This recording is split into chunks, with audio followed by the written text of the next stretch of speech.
अस्सलामु अलैकुम वरहमतुल्लाहि वबरकातुहू। इन्नल हम्दुलिल्लाह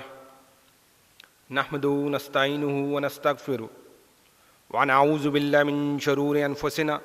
व मिन सय्यिआति अमालिना मन यहदिहिल्लाहु फला मुज़िल्ल लहु व मन युज़्लिल्हु फला हादिय लहु व अशहदु अन ला इलाहा इल्लल्लाहु वहदहु ला शरीका लहु व अशहदु अन्न मुहम्मदन अब्दुहु व रसूलुहु। अल्लाहु अकबर अल्लाहु अकबर ला इलाहा इल्लल्लाहु वल्लाहु अकबर अल्लाहु अकबर हम्द। अल्लाहुम्मा सल्लि अला मुहम्मदिन व अला आलि मुहम्मद कमा सल्लैता अला इब्राहीम व अला आलि इब्राहीम इन्नका हमीदुम मजीद। अल्लाहुम्मा बारिक अला मुहम्मदिन व अला आलि मुहम्मद कमा बारकता अला इब्राहीम व अला आलि इब्राहीम इन्नका हमीदुम मजीद। अम्मा बाद औज़ु बिल्लाहि अस्समीइल अलीम मिनश शैतानिर रजीम बिस्मिल्लाहिर रहमानिर रहीम वन्नल मसाजिदा लिल्लाहि फला तदउ मअल्लाहि अहदा रब्बि इश्रह ली सदरी वयस्सिर ली अमरी वहलुल उक़दतम मिन लिसानी यफ़क़हू क़ौली। आज हज़रात जिस उन्वान के बारे में बात करनी है वो मसाजिद के हवाले से और मसाजिद में अस्सला नमाज के हवाले से कुछ बुनियादी चीज़ें मसाइल तो हम सुनते रहते हैं, लेकिन मसाजिद में आकर कुछ अरकान हम अदा करते हैं और फिर उसके बाद नमाज शुरू होती है, तो उसकी हिकमत, उसका फ़लसफ़ा और उसका मकसद क्या, उसको समझने की कोशिश करेंगे। पहली तो बुनियादी बात जो बिलअमूम है वो ये समझने की ज़रूरत है कि आज हम मुसलमानों को ये बात समझने की ज़रूरत है कि हमने इन मसाजिद को मस्जिद नबवी के नमूना पर आबाद करना है। सबसे बड़ी कमी हमारी मसाजिद में यही है कि हम सिर्फ नमाज, जुमा की नमाज होगी, कोई बच्चों का नाजरा हिफ्ज़ की क्लास होगी या कोई दरूस या सीरत की महफ़िल होगी, बस मसाजिद हमारी यहाँ तक ही महदूद है। ये एक मसाजिद का मकसद है, एक उसका हिस्सा है। मसाजिद का इससे बहुत बड़ा मकसद था, और जो ही हम मस्जिद नबवी का नाम लेते हैं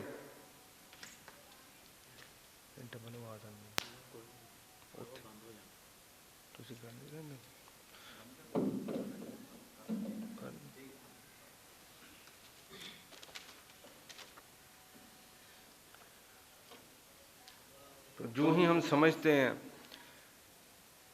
और हमारे ज़हन में ये अल्फाज आते हैं कि मस्जिद नबवी के नमूना पर हम मसाजिद को आबाद करना है,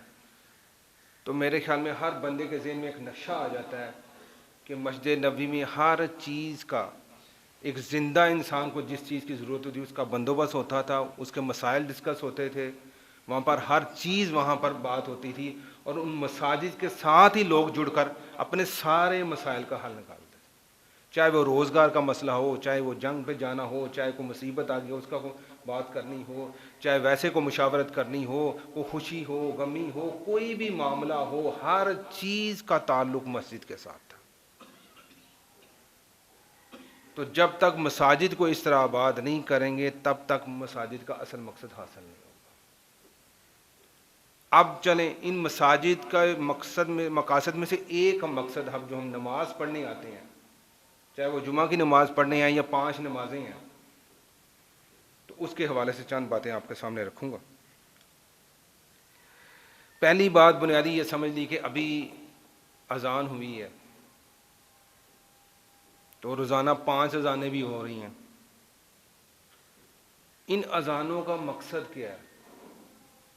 ये समले नकारे खुदा है। अल्लाह सुब्हानहू व तआला हमें बुला रहे हैं, हय्य अलस्सलाह हय्य अलल फलाह। शुरू में भी तौहीद समझाई जा रही है, एंड में भी तौहीद समझाई जा रही है अजान के। अल्लाहु अकबर कह के, अशहदु अल्ला इलाहा इल्लल्लाह कह के, अशहदु अन्ना मुहम्मद रसूलुल्लाह कह के, एंड में भी अल्लाहु अकबर ला इलाहा इल्लल्लाह कह के, शुरू और एंड में हमारे अकायद दुरुस्त किए जा रहे हैं, और दरमियान में कहा जा रहा है हय्य अलस्सलाह हय्य अलल फलाह, कि नमाज की तरफ आ जाओ, जो कामयाबी है कामयाबी की तरफ आ जाओ। और इस बात को सादा अल्फाज में इस तरह इस मिसाल से समझ लें कि हमारे घर में कोई बुज़ुर्ग हो, हमारे वालिद हों, चचा हो, कोई भी बुज़ुर्ग हो, और वो हमें बुलाए किसी काम के लिए, एक दफ़ा बुलाए, 2 दफ़ा बुलाए, 3 दफ़ा बुलाए और हम उसकी बात की तरफ उसकी कोई ध्यान ना दें या उसकी बात ना सुने, तो इर्द गिर्द के लोग कहेंगे यार ये बड़ा नाफरमान है, यार देखो इसका बुजुर्ग उसे बार बार आवाज़ें दे रहा है, ये बात ही नहीं सुन रहा। तो दुनियावी तौर पर हमारा कोई बड़ा हमें बुलाए, 1 दफ़ा 2 दफ़ा 3 दफ़ा ना आए, तो लोग हम पर फतवा लगाते हैं ये बड़ा नाफरमान है, ये फर्मा बरदार औलाद नहीं है, ये अपने बड़ों की इज्जत नहीं करती, उनका ख्याल नहीं करती। तो हमारा खालिक और मालिक हमें 5 दफ़ा बुला रहा है, हय्य अलस्सलाह हय्य अलल फलाह, तो हम कहते हैं हमारे पास टाइम नहीं है। तो फिर वो फतवा हदीस की रोशनी में तो फिर लगता है हम पर कि मुसलमान और काफर में फ़र्क करने वाली क्या है? नमाज। हम ये सोच लें कि जब मस्जिद में अजान हो, मिसाल के तौर पर आम तौर पर 15 मिनट का वक्फ़ा मसाजिद में रखा जाता है रूटीन की नमाज़ों में, फजर के अलावा, तो 15 मिनट पहले हमें ये आवाज़ हमारे कानों में पड़ जाती है, भाई टाइम हो गया है, मस्जिद में आ जाओ। अगर हमने वहाँ पर उसी वक्त काम नहीं छोड़े और अभी कह रहे हैं चलो यार अभी 5 मिनट रहते हैं, अभी 10 मिनट रहते हैं, कोई नहीं अपनी पढ़ लेंगे, कोई गाहक आ गया, फलां काम हो गया, फलां काम हो गया, तो समझे फिर हमारे पर फतवा लगेगा वही कि हम नाफरमान हैं, हम अल्लाह सुब्हाना व तआला की बात नहीं मान रहे। तो जब भी अजान हो तो ये ज़हन में रखिए कि अल्लाह सुब्हाना व तआला हमें बुला रहे हैं, अब हमने जाना है या नहीं जाना, फैसला अपने अंदर से ले लें।